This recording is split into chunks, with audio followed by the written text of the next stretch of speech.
Anong dapat natin pag-usapan tungkol sa trabaho ko? Tanong niya sa akin. Let's eat first. Sabi ko sa kanya tuminto sa building na pagmamay-ari ko. Nauna akong lumabas sa kanya at umikot ako sa gawin niya para pagbuksan siya ng pinto. Let's go, Nadine, saad ko sa kanya. Anong gagawin natin dito? Nagtatakang tanong niya sa akin. I told you earlier that we will eat our breakfast. Bakit dito? Tanong naman niya sa akin. Wala namang masama dito ah. Enough with your silly question. Pero hindi pa rin siya bumaba ng kotse ko. Nadine, get out of the car. Sa ikalawang pagkakataon, I sigh and unlock her. Kung ayaw niyang madaan sa pakiusapan, sa ibang paraan ko siya dadaanin. Hindi mahabang pasensya ko at nagpapasensya lang ako sa kanya pero ayokong masagad ng gusto ang pasensya ko kaya naman binuhat ko siya nang hindi niya inaasahan. Ibaba mo ako please, sigaw niya sa akin nang mailabas ko siya sa kotse. Hindi ko pinansin ang sigaw niya at hindi ko siya ibinaba tulad ng gusto niya. No, hindi ka madadaan sa maayos na pakiusapan. Saad ko sa kanya, Marcos, ibaba mo na ako please. Kaya ko namang maglakad. Saka nakakahiya. Sabi niya sa akin pero wala akong narinig at nagpatuloy akong pumasok sa loob ng building. Marcos, please, ibaba mo na ako. Hindi na kita questionin. Saad niya sa akin. Hindi ko siya pinansin at hinanap ng mata ko ang sekretary ko. Nang makita ko niya ako, lumapit siya sa akin. Sir, dala ko na po ang lahat ng ipinag-uutos niyo. Good. Now, let's go upstairs. Sabi ko sa kanya at pumasok na kami sa loob ng elevator. Marcos, ibaba mo na ako. Sabi ni Nadine sa akin pero hindi ko siya pinansin. Wala akong pakialam sa mga taong nakatingin sa amin. She's not that heaven. I like carrying her at this moment. I like the scent of her perfume and her soft skin against mine. When the elevator stops at the top floor, we get off the elevator and walk towards my unit. My secretary opens the door for me and we went inside. Welcome to my home. Nadine, I look at my secretary, leave the document on the table and rests on the kitchen. Saad ko sa kanya, tumango siya sa akin, saka sinunod ang sinabi ko. Saka umalis. Ibaba mo na ako please. Saad sa akin ni Nadine kaya naman naglakad ako papunta sa sopa at doon siya ibinaba. I just put her down and bent closer to her kaya naman napasandal siya sa upuan at mas inilapit ko pa ang mukha sa kanya. She looks tense and I can hear her heartbeat. She also moves her head away from me. I smile at her and hold her chin so that she could face me. Her eyes are so attractive, especially her lips that inviting me to kiss her. I move closer to her and she closes her smiles. My smile become wider. I am sorry, Nadine, but I think my breakfast for today will be your lovely lips for today and I won't bother to have it every day. I move closer and kiss her in the end. Nadine, point of view. Pilit kong inilalayo kay Marcos ang mukha ko kasi naman sobrang lapit na niya. Saka inaamoy ko ang mabangong hininga niya at hindi na ako magsisinungaling sa sarili ko na hindi ako naapektuhan sa mga titig niya, lalo na ang kulay abong mata niya na unang pansin ko agad sa kanya ay nagustuhan ko na. Ang lakas ng epekto ni Marcos sa akin. Ngayon at natatakot ako na mapalapit ako sa kanya dahil hindi tama. Hindi pwedeng mas humigit pa sa pagiging mag-amo ang kung anong koneksyon ko sa kanya. Malayo ang agwat namin sa isa't isa at hindi tama kung ano man ang ginagawa niya ngayon. Kaya naman pilit ko siyang inilalayo sa akin pero kahit anong pilit ko, ayaw niya akong pakawalan. Magsasalita na sana ako at muli ko siyang itutulak nang mas inilalapit pa niya ang mukha niya sa akin. Wala na akong magawa kung hindi ang ipikit ang mga mata ko dahil sa ginagawa niya. Nararamdaman ko ang paghinga niya at sa tingin ko ay ganun din naman siya sa akin. Pero ang mas ikinagugulat ko ang sumunod niyang ginawa na paghalik sa akin. Kaya naman napadilat ako at pilit ko siyang itinulak. Pero mas malakas siya sa akin at mas pinalalim pa niyang halik niya sa akin. Kaya naman wala na akong nagawa at nadala na rin ako sa nangyayari. Hindi ko na namalayan na tumutugon na pala ako sa mga halik niya at bigla na lang akong umangat sa ere. Kaya natigilan ako at bumalik ako sa wisyo ko. Kaya naman buong lakas ko siyang itinulak palayo sa akin at saka ko kumuwala sa pagkakabuhat niya sa akin. Mabilis ko siyang tinalikuran at tumakbo ako papasok sa isang pinto na sa tingin ko ay banyo at tama naman ako ng pinasukan. Mabilis kong isinara ang pinto at napahawak ako sa dibdib ko dahil sobrang bilis ng tibok ng puso ko ngayon. Humarap ako sa salamin at tiningnan ko ang sarili ko. Medyo magulo na ang buhok ko, pati na rin ang damit ko. Napatingin ako sa labi ko at nakagat ko ang ibabang labi ko. Hanggang ngayon ay nalalasahan ko pa rin ang labi niya sa labi ko at ramdam ko pa rin yun hanggang ngayon. Napahawak ako sa labi ko. Hindi ako magsisinungaling na hindi siya maging magaling humalik dahil sa totoo lang, hindi naman ako madadala sa halik niya kung hindi ko yun nagustuhan. Muling bumalik sa alala ko ang nangyari sa amin itong nakaraan, kung paano niya haplusin ang katawan ko at ang mga halik niya. Nagiinit ang mukha ko at namumula na ako ngayon kaya naman agad akong umiling at pilit kong iwinawaksi sa isipan ko ang nangyari na yun sa amin. Huminga ako ng malalim at kinalma ko ang sarili ko. Hindi dapat ako ganito, dapat isipin ko kung bakit nandito at kung anong dahilan, kung bakit kasama ko siya ngayon. Nandito ako para magtrabaho at wala nang iba. Kaya dapat ayusin ko ang sarili ko at hanggang maaari ay umiwas ako sa kanya. Kahit na alam kong imposibleng mangyari dahil sa kanya ako nagtatrabaho ngayon. Bakit ba kasi ang malas ko? Nagulat ako na may biglang kumatok at kilala ko kung sino yun. Wala naman ibang tao dito bukod sa amin ni Marcos kaya panigurado akong siyang kumakatok na yun. Nadine, come out there. You've been there for more than 5 minutes and if you will insist to stay there, I will get my spare key to get you out here. Saad ni Marcos sa labas, kaya naman napaayos ako nga ng tayo. Humiga ako ng malalim at binuksan ko ang pinto. Nakita ko siyang nakatayo sa harap ng pinto na seryoso mukha. Let's talk. Saad niya sa akin at hinila ko palabas pero agad ko rin binawi ang kamay ko kaya natigilan siya at tumingin sa akin. I came here to do my job and if you will do that again, expect that I will quit. Diretsong saad ko sa kanya. Nadine, let's talk first or better yet, let's eat before anything else. Saad niya sa akin. Sinabi ko naman na po sa inyo na busog ako at kung gusto nyong kumain ay ipagluluto ko kayo pero mukhang hindi naman na kailangan dahil may nakahanda ng pagkain para sa iyo. Saad ko sa kanya at ibinaling ko ang tingin ko sa dining table niya kung saan maraming pagkain ang nakahain sa lamesa. Just join me Nadine and let's talk, saad niya sa akin pero umiling ako.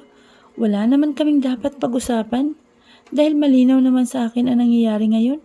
He is my boss and I can't do anything about that. Wala akong choice dahil kung magre-resign ako, mahihirapan na akong makahanap pa ng bagong trabaho. Tiningnan ko ang oras sa cellphone ko at kailangan ko nang umalis ngayon. Bago pa ko ba maabutan ng rush hour, medyo malayo pa naman ang cafe ni Ma'am Erin. Tapos na ang oras ng trabaho ko, sir. Marcos, kailangan ko nang umalis para pumasok sa isa ko pang trabaho. Babalik na lang ako mamaya para ipagluto ka ng hapunan mo. Saad ko sa kanya, tinalikuran siya para umalis. Magkano bang sweldo mo at babayaran ko na lang? Huwag ka lang umalis. Nadine, dahil kaya ko naman bayaran kahit magkano pa yan. Saad niya sa akin at pinigilan ako. Mahigpit niyang hinawakan ang kamay ko kaya naman humarap ako sa kanya at buong persa akong binawi sa kanyang kamay ko. Hindi ako makapaniwala sa mga sinabi niya sa akin. Mababa talaga ang tingin niya sa akin. Hindi ko kailangan ng pera mo, Marcos. Mahirap nga ako pero hindi ako mukhang pera. Galit na sabi ko sa kanya. That's not what I mean, Nadine. Saad niya sa akin at lumambot ang ekspresyon ng mukha niya. Ganon din yon, Marcos. Hindi porket ibinenta ko ang katawan ko sa'yo, mukha na akong pera. Wala akong alam kung bakit ko yun ginawa. O wala kang alam kung bakit ko yun ginawa. Kaya wag mo akong husgahan na kayang-kaya mong bilhin ang buong pagkatao ko. Oo nga, at mayaman ka. Madami kang pera, pero hindi ako yung klase ng tao na masisilaw sa pera mo. At tinalikuran ko siya. Mabilis akong lumabas ng unit niya at naglakad patungo sa elevator para umalis na. Nadine, tawag ni Marcos sa akin pero hindi ko siya pinansin at pauli-uli kong pinindot ang elevator para bumukas na yun at makaalis ako. Nang bumukas yun ay agad akong pumasok sa loob pero may biglang humila sa akin at umangat na ako sa ere. Marcos, ibaba mo ako, sigaw ko kay Marcos at hinampas siya sa likod niya. Buhat-buhat niya ako ng parang isang sako ng bigas. Kaya naman, pinaghahampas ko siya sa likod niya pero wala siyang pakialam doon. Hindi ko alam kung anong plano ni Marcos pero sapilitan niya akong ibinalik sa unit niya at akala ko ay bababa niya na ako sa sopa. Pero nanlaki ang mga mata ko nang pumasok kami sa kwarto at bigla niya akong inihaga sa kama niya. Nadine, point of view, hindi ko alam kung anong tumatakbo sa isip ni Marcos ngayon para gawin niya mga ito. Bakit ba kasi hindi niya maintindihan na kailangan ko nang umalis para pumasok sa trabaho ko? Tiningnan ko siya ng masama habang nakatingin lang din sa akin. Mabilis akong bumangon sa kama niya kung saan niya ako hinagis ngayon lang. Hindi naman ako nasaktan sa ginawa niya dahil malambot ang kama, pero hindi naman kasi yun ang punto ko. Hindi niya dapat ako pinigilan umalis dahil may trabaho pa ako at kailangan kong pumasok sa trabaho ngayon. Stay there na din, mariing saad ni Marcos nang tumayo ako. Tiningnan ko siya ng masama. Hindi mo ako aso, Marcos, para utusan at sabihan ng kung anong gusto mong gawin, saad ko sa kanya. Mabilis akong kumilos para lumabas ng kwarto niya pero bago pa man ako makarating sa pinto ay humarang na siya doon. Kaya napaatras ako. Marcos, ano bang hindi mo maintindihan? Sa kailangan kong umalis para pumasok sa trabaho ko? Naiinis na sabi ko sa kanya. Anong oras na kasi ngayon at mahuhuli na ako sa trabaho ko kung hindi pa ako kikilos dito para umalis sa lugar na to. Sinabi ko naman sa iyo na mag-usap pa tayo saka pwede ko namang gawa ng paraan ng trabaho mo. Saad niya sa akin. Marcos, kung gusto mo akong makausap, edi mamaya na lang. Importante kasi sa akin ang trabaho ko. Alam kong kaibigan mo si Ma'am Irene at kaya mong gawin ng paraan ang lahat. Pero hindi ko kailangan yun, saad ko sa kanya. If that's what you want, then I'll let you go out but you need to be here at exactly 4 o'clock in the afternoon. Saad niya sa akin. Napabuntong hininga ko sa sinabi niya sa akin. My shift ends at exactly 4 o'clock in the afternoon. Napaka-imposible naman na makarating ako dito ng ganong oras kung magbabiyahe pa ako at paniguradong maabutan na ako ng traffic ng ganong oras. Saka imposible talaga ang sinasabi niya dahil hindi naman ako superhero na may kakayahan na lumipad para makarating ng sakto sa oras. At kahit nga kaya kong lumipad ay mahuhuli pa rin ako sa oras na gusto niya. That's impossible, Marcos. Reklamo ko sa kanya. Then, you can leave. Sabi niya sa akin. Ang sama mo, saad ko sa kanya. Lumapit naman siya sa akin at unti-unting hinawakan ang mga kamay ko. I'm not a bad person, Nadine, but if you want me to become a bad person, I can, saad niya sa akin. Hindi ako nakikipagbiruan sa iyo, Marcos. Hindi ko alam kung bakit ka ganyan sa akin. Hindi naman tayo magkakakilala at sa totoo lang, empleyado mo lang ako at amo kita, Marcos. May nangyari lang sa atin. Dalawa at hanggang doon na lang lahat. Kasi hindi naman talaga tayo magkakilala, saad ko sa kanya. Hindi rin ako nakikipagbiruan sa iyo, Nadine. Ang gusto ko lang naman ay makausap ka pero ayaw mo akong kausapin, saad niya sa akin. Kasi nga may trabaho pa ako, Marcos. Masyado ka kasing nag-aapurat na makausap ako. Pwede naman na mamaya na lang. Kung ano man ang gusto mong sabihin, mamaya mo na lang sabihin sa akin. Saad ko sa kanya. Fine, ihahatid na kita doon. Hindi na kailangan. Sabi ko sa kanya, ihahatid na kita at ako na ang susundo sa iyo mamaya para masiguro ko na tutupad ka sa usapan natin. Pinagtaasan ko siya ng kilay dahil sa sinabi niya. Why would I run? Dahil ba sa ginawa ko nung may nangyari sa ating dalawa? Ginawa ko yon dahil sa mga sinabi niya sa akin nun. Hindi kita tatakbuhan dahil trabaho ko to. Saad ko sa kanya, I'm just making sure, Manadine. Napabuntong hininga na lang ako at tumango sa kanya kasi habang nagtatagal kami, mas lalo akong mahuhuli sa trabaho ko. Good, let's go. At siya na mismo ang nagbukas ng pinto ng kwarto niya. Nang makalabas kami sa kwarto niya ay napatingin ako sa pagkain na nasa lamesa. Saka bumaling ako kay Marcos. Why? Tanong niya sa akin. I'll just take a cab, Marcos, and you should eat first. Saad ko sa kanya. I can eat later, Manadine, and I'm good. Breakfast is the most important meal of the day, Marcos. Hindi mo dapat pinapalagpas yun. And he chuckled a little. Are you worried about me? Kaya pinagtaasan ko siya ng kilay. Why would I get worried about you? He struggled her shoulder and smiled at me. I don't know, but would you get worried? Balik tanong nito sa akin at inirapan ko siya. Aalis na ako, saad ko sa kanya at lumabas na ng unit niya. Wait for me. At hinabol ako. Nauna akong naglakad sa kanya at nasa likod ko lang siya hanggang sa makarating kami sa may elevator. Let's use this elevator, Nadine.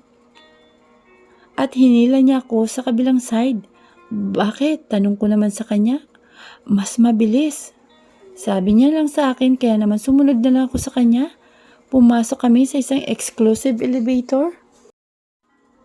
Kaming dalawa lang ang tao sa loob hanggang sa makarating kami sa may parking lot kung nasaan ang kotse niya. Naglakad kami papunta sa kotse niya at pinagbuksan niya ako ng pinto.